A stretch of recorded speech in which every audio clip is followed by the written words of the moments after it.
మనిషి దేనికో ఆశపడ్డాడు, మనిషి దేంట్లోనూ సంతోషం ఉంటుందని ఎదిగాడు, మనిషి ఎక్కడో ఆనందం దొరుకుతుంది అనుకున్నాడు, ఎవరో ఆశ చూపిస్తే అటువైపు తిరిగేశాడు. He lost a great kingdom, ఒక మంచి రాజ్యాన్ని, పరిపాలించే రాజుని, శక్తిని వదులుకున్నాడు.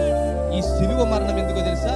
నువ్వు ఏ ఆశ అయితే తిరిగిపోయావు కదా, ఆ ఆశ వైపు తిరిగావు కదా, ఆ ఆశ నిన్ను నాశనం చేయకుండా ఈ మరణం నిన్ను తప్పిస్తుంది. రాజ్యము అనగా నిత్యము ఏడ్చే రాజ్యము కాకుండా, నిత్యము బాధపడే రాజ్యంలో కాకుండా, నిత్యము కన్నీరు కార్చే రాజ్యంలో కాకుండా, నిన్ను శాశ్వతమైన శక్తి కలిగిన రాజ్యములో, ఆనందకరమైన రాజ్యంలో ఉండడానికి సిలువ మరణము పొందునంతగా తనను తాను తగ్గించుకుని రిక్తుడిగా చేసుకుని నీ యొద్దకు వచ్చాడు.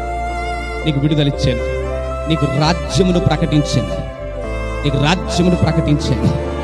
దేవుని రాజ్యాన్ని మరలా తిరిగి కట్టడానికి పునాది స్థాపించే నా క్రీస్తే నా పునాది, ఆయన ఆయన మీద నేను కట్టబడుతున్న కొత్త రాజ్యం. పునాది పాడు చేయాలనుకున్న రాజ్యాన్ని క్రీస్తు సిలువ మరణం ద్వారా కట్టడం ప్రారంభించాడు.